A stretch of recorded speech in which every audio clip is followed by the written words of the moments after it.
Mis queridos amores, tengan todos ustedes muy buenos días, buenas tardes, buenas noches, dependiendo el país y el lugar donde tú te encuentres. Para mí, acá en Perú, es buenas tardes.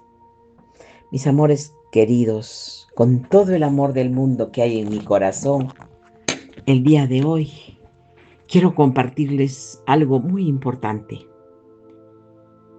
algo de lo que muchas cosas nos han ocultado y muchas cosas también nos han impedido saberlas.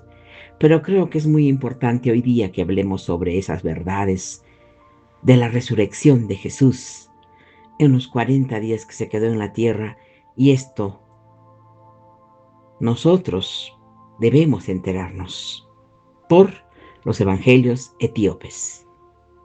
Y por eso paso a nombrarles todo esto que va a cambiarlo todo, mis corazones.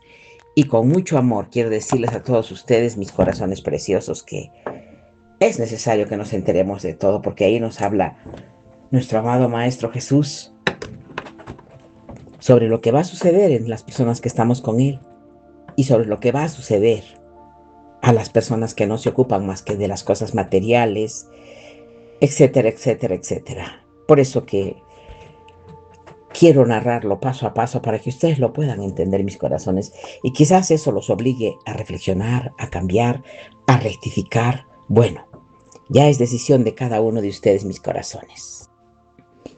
Mis corazones preciosos, voy a compartirles algo que en realidad tenemos que saberlo. Y dice, empieza así: este es un raro manuscrito bíblico, ortodoxo, etíope, escrito a mano en el idioma sagrado liturgical de Etiopía. Aquí están las últimas palabras de Jesús después de la resurrección, citadas, traducidas y grabadas en la historia, pero en lo profundo de las tierras altas de Etíope, dentro de una antigua Biblia de la que el mundo rara vez habla. Los eruditos han descubierto un pasaje que nunca debió ser visto, palabras pronunciadas después de la resurrección de nuestro amado Maestro Jesús, que no aparecen en ninguna escritura moderna.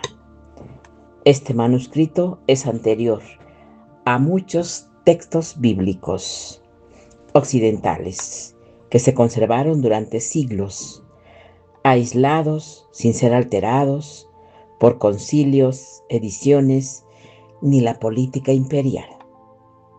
Y su contenido es inquietante. No se trata de bendiciones poéticas, ni de suaves despedidas. Son palabras directas, urgentes y extrañamente proféticas que desafían nuestra comprensión de la resurrección y lo que nuestro amado Maestro Jesús esperaba que sucediera después. Durante años, estos versículos fueron descartados como leyenda, demasiado peligrosos, demasiado perturbadores, demasiado diferentes. Pero ahora, escaneos de alta resolución y traducciones renovadas obligan a los eruditos a reconsiderarlos. Antes de revelar lo que realmente dicen esas palabras sobre la resurrección y la vida, yo te pido que tomes reflexión de lo que te voy a decir, porque lo que viene es fuerte, pero no es tampoco para que tengas miedo.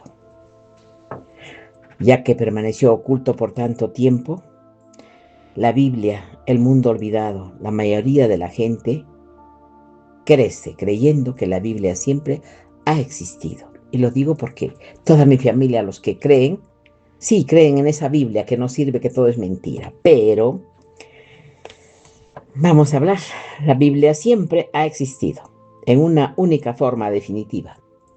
Los mismos libros, la misma estructura, la misma historia en todas partes. Pero esa idea se desmorona en cuanto uno mira Etiopía. La Iglesia Ortodoxa etíope, salvaguardada, una de las tradiciones bíblicas más antiguas y completas del mundo.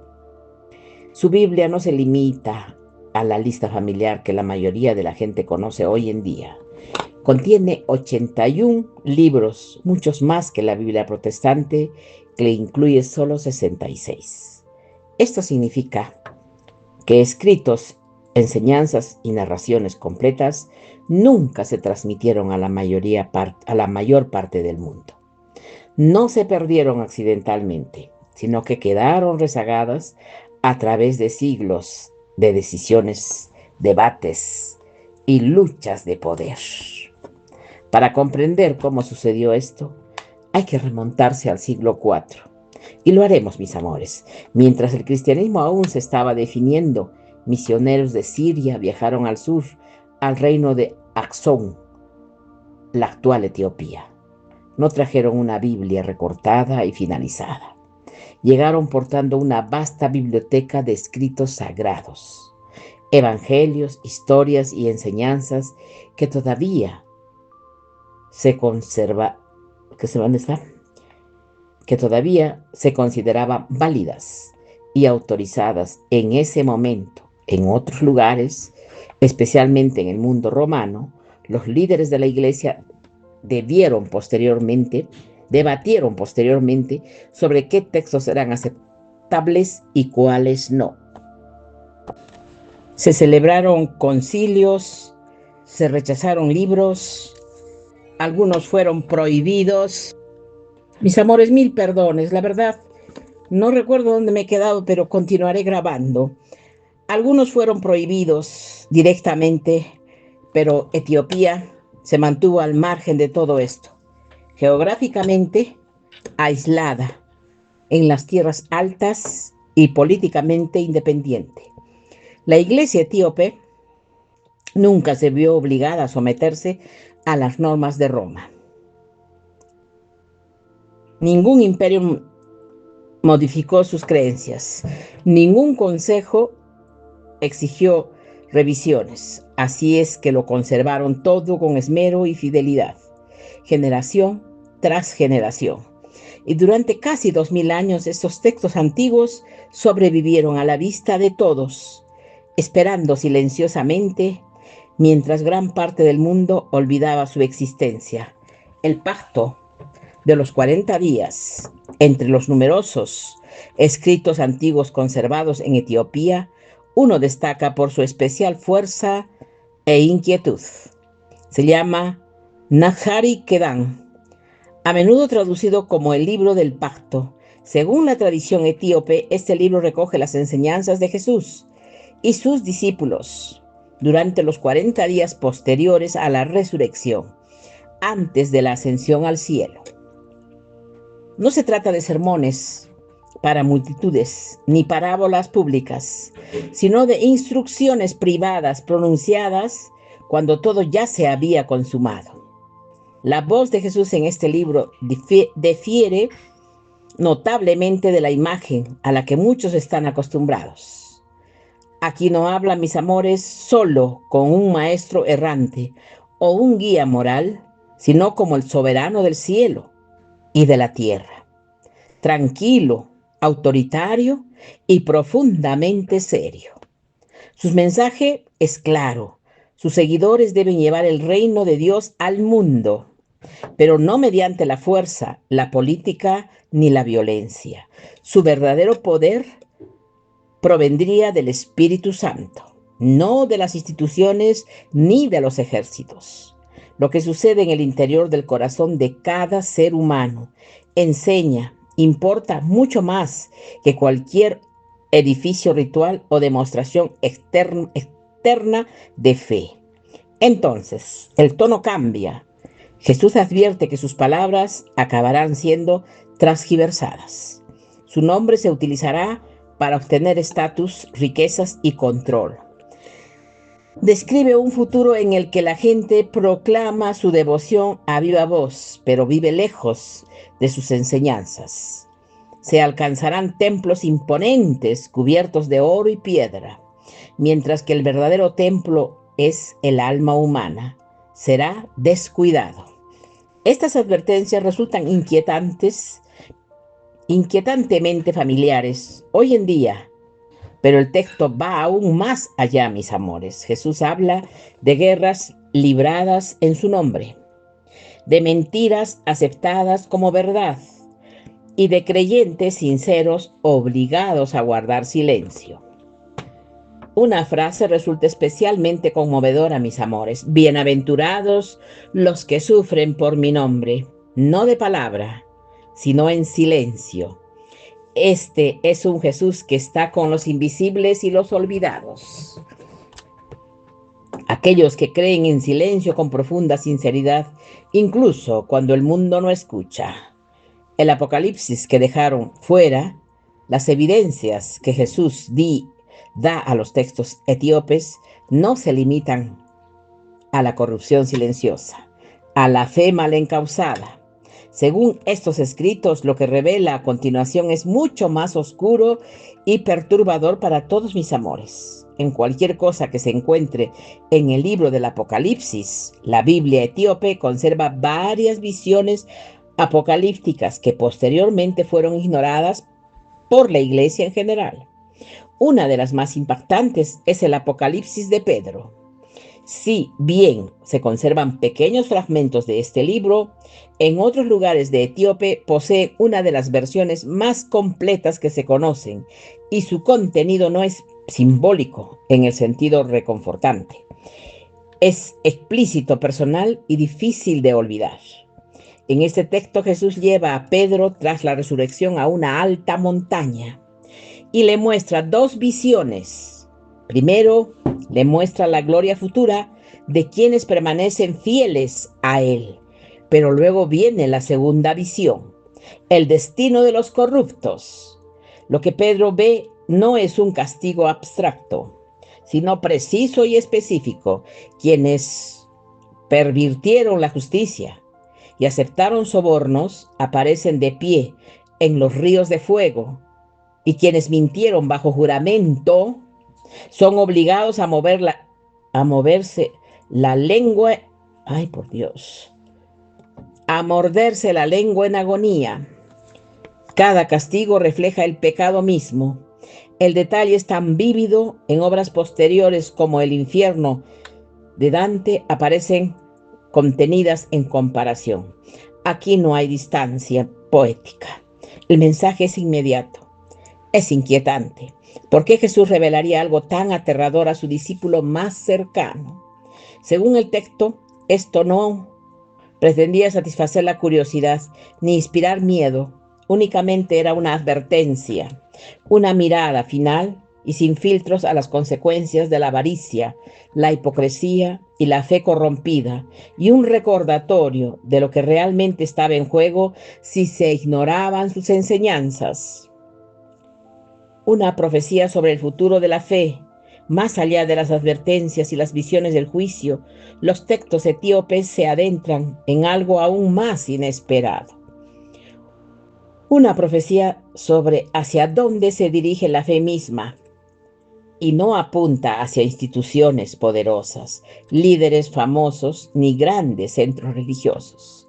Según estos escritos, nuestro amado Maestro Jesús habla de un tiempo en los últimos días en que su voz volverá a resonar, pero desde lugares donde nadie lo ve, desde desiertos y montañas, desde tierras lejanas, desde los descendientes de personas que alguna vez fueron esclavizadas, ignoradas o relegadas a los márgenes de la historia. Su espíritu dice, no fluirá a través de los poderosos, sino a través de aquellos a quienes el mundo pasa por alto. Esa idea transforma sutilmente la imagen tradicional de la iglesia. En lugar de que la verdad descienda y la autoridad surge de la humildad, en lugar de ser anunciada desde tronos o púlpitos, emerge del silencio, el sufrimiento y la perseverancia. La fe en esta visión no es algo que se posea o controle, es algo que se transmitía. Los escritos etíopes también profundizan en las enseñanzas de Jesús. sobre el mundo invisible. Habla de ángeles y fuerzas espirituales oscuras, no como mitos lejanos, sino como influencias reales que se manifiestan en la vida humana. Por ello, exhorta a sus seguidores a orar de una manera más profunda, no solo con palabras pronunciadas en voz alta, sino con la totalidad del ser, mente, cuerpo y espíritu alineados. Un pasaje lo expresa de forma sencilla y poderosa: que tu cuerpo se convierta en una oración viviente, mi corazón. Otro añade: que tu silencio hable más alto que los sermones. En esta visión del futuro, la fe no es ruidosa, no es una actuación, no busca aprobación, sobrevive en lugares recónditos, portado por personas que viven de acuerdo con sus creencias, mucho antes de que nadie se dé cuenta. ¿Por qué la Iglesia Occidental rechazó estos escritos? La pregunta es obvia. Si estos escritos se conocían en los primeros siglos, ¿por qué no se incluyeron en la Biblia que heredó el mundo occidental? Según la tradición etíope, la respuesta no es teológica, sino práctica e incómoda. La primera razón es el control. A medida que el cristianismo se extendía por el Imperio Romano, los líderes de la Iglesia se enfrentaban a un desafío enorme: unificar la fe en vastas regiones y culturas. Una Biblia estandarizada y más corta era más fácil de gestionar, enseñar y defender, ¿verdad? Así creían ellos. Los textos complejos con múltiples capas o abiertos a la interpretación personal dificultaban esa tarea. Así que Roma redujo el canon, priorizando la claridad y la autoridad sobre la amplitud espiritual. La segunda razón fue el misticismo. Muchos textos etíopes están repletos de visiones intensas, encuentros angelicales, jerarquías espirituales y batallas invisibles que tienen lugar más allá del mundo físico. Pero los líderes occidentales, centrados en las estructuras y el orden, este material resultaba impredecible, porque las experiencias místicas no se pueden regular. Invitan a encuentros personales con Dios, lo que los hacía arriesgados. Por esta razón más profunda, podría haber sido el miedo. Estos escritos animan a los creyentes a buscar a Dios directamente. Describen a Jesús permaneciendo en la tierra durante 40 días después de la resurrección, revelando lo que llaman los rollos celestiales. En ellos se enseña: en cada pensamiento importa que cada uno construye una escalera hacia la luz o un camino hacia la oscuridad. No hay término medio, no hay delegación espiritual. Aún más inquietante, Jesús advierte que sus palabras serán alteradas, su imagen será transformada y su nombre convertido en una herramienta de influencia y lucro. Ay, qué pena, mis amores, pero es verdad. Al observar la frecuencia con la que se usa su nombre hoy en día para justificar el poder, la riqueza y el control, esas advertencias resultan inquietantemente precisas y plantean una pregunta escalofriante, mi corazón. ¿Fueron rechazados estos textos por ser falsos o por ser demasiado reveladores, despertando del sueño?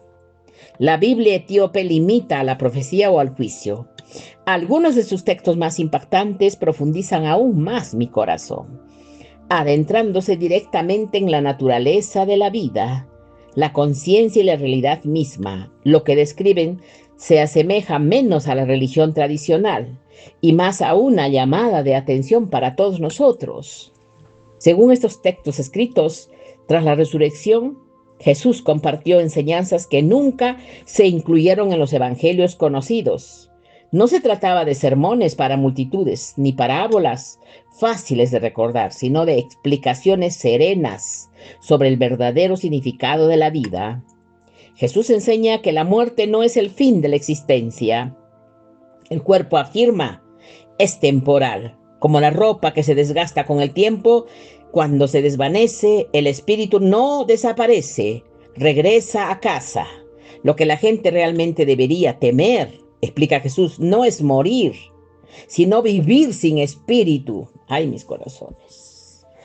Describe una condición mucho peor que la muerte física, una vida dentro donde el corazón aún late, el cuerpo aún se mueve, pero luz interior se ha apagado. Una persona puede caminar, hablar, trabajar, sonreír, arreglarse, andar bien, caminar, hacer todo lo que ella cree que es correcto, pero estar completamente vacía por dentro. Él lo llama la muerte que camina. Luego las enseñanzas se adentran a un terreno aún más inquietante. Algunos textos etíopes ¿dónde está? Describen un universo que no es tan simple como parece. Hablan de dos creadores. Uno es la verdadera fuente de luz, nuestro Padre eterno. El otro es un ser inferior, el demiurgo, un constructor de sombras, que en su orgullo dio forma al mundo físico sin comprender la luz superior que estaba por encima de él.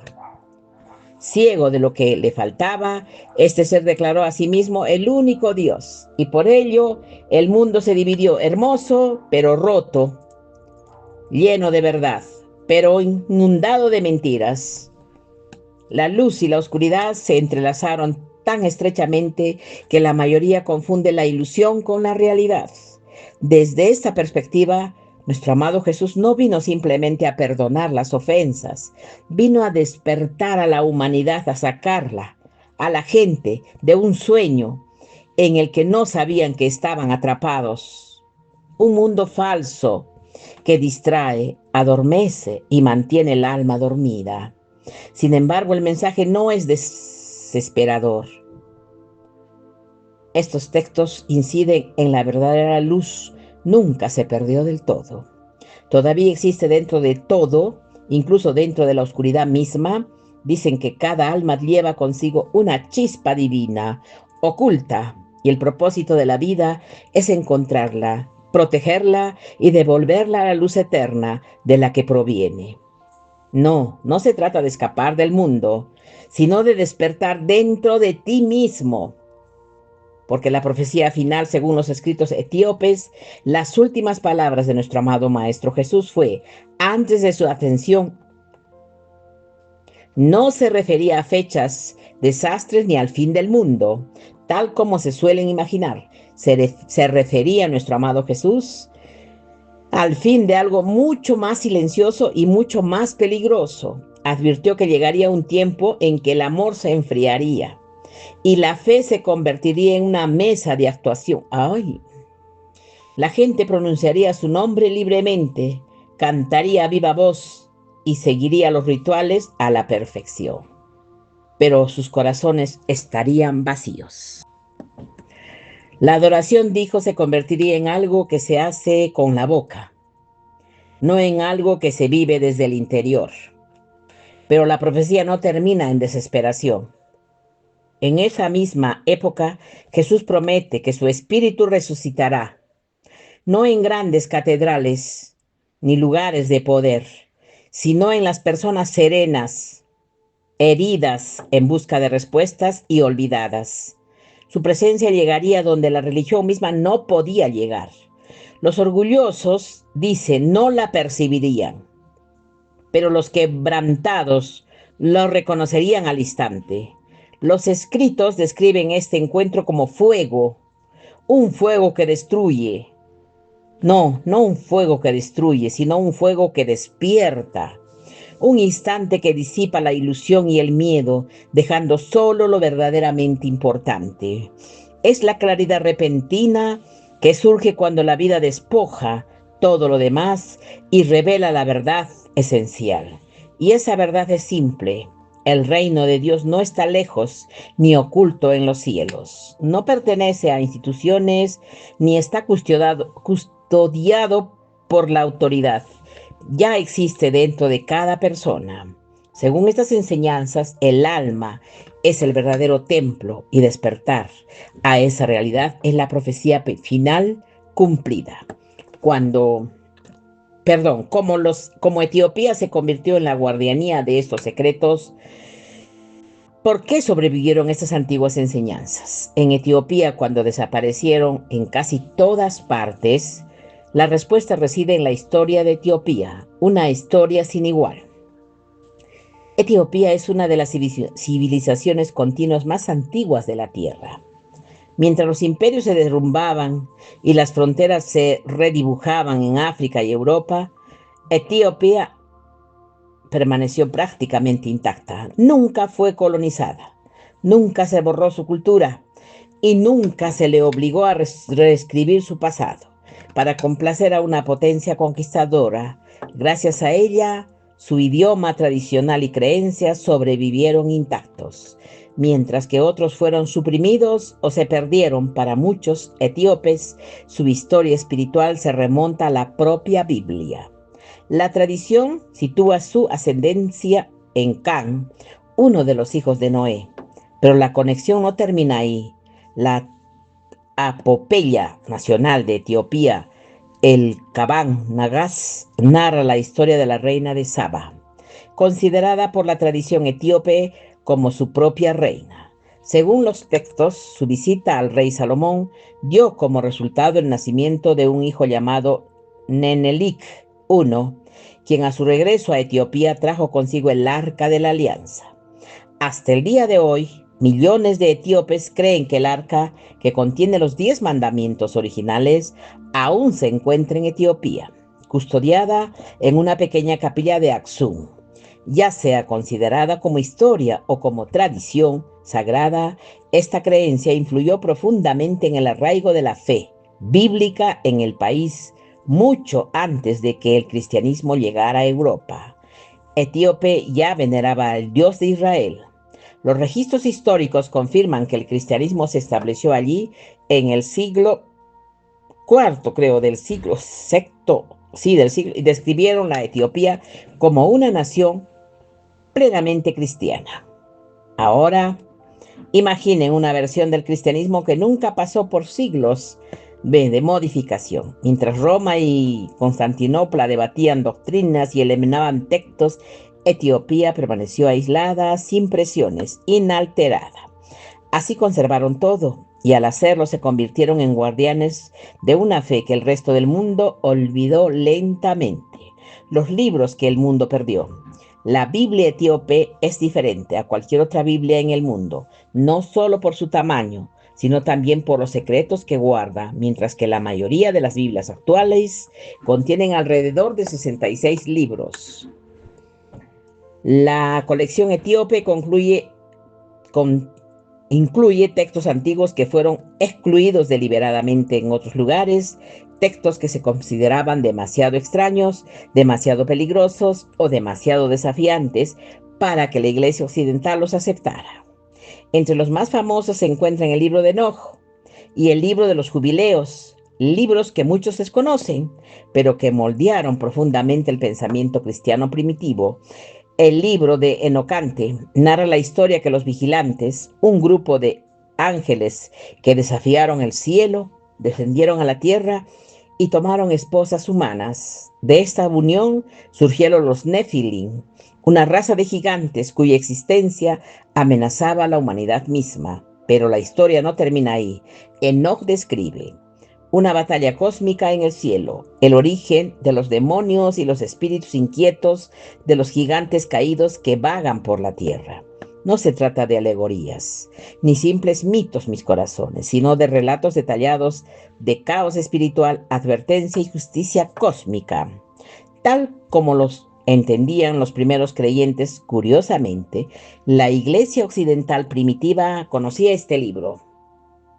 Le citaban enseñanzas a partir de él y lo consideraban una fuente autorizada, pero sin embargo, con el tiempo, sus narrativas dramáticas y aterradoras, los gigantes, los ángeles caídos y las guerras en el cielo, se consideraron demasiado peligrosos y desordenados y muy difíciles de manejar. Roma lo prohibió.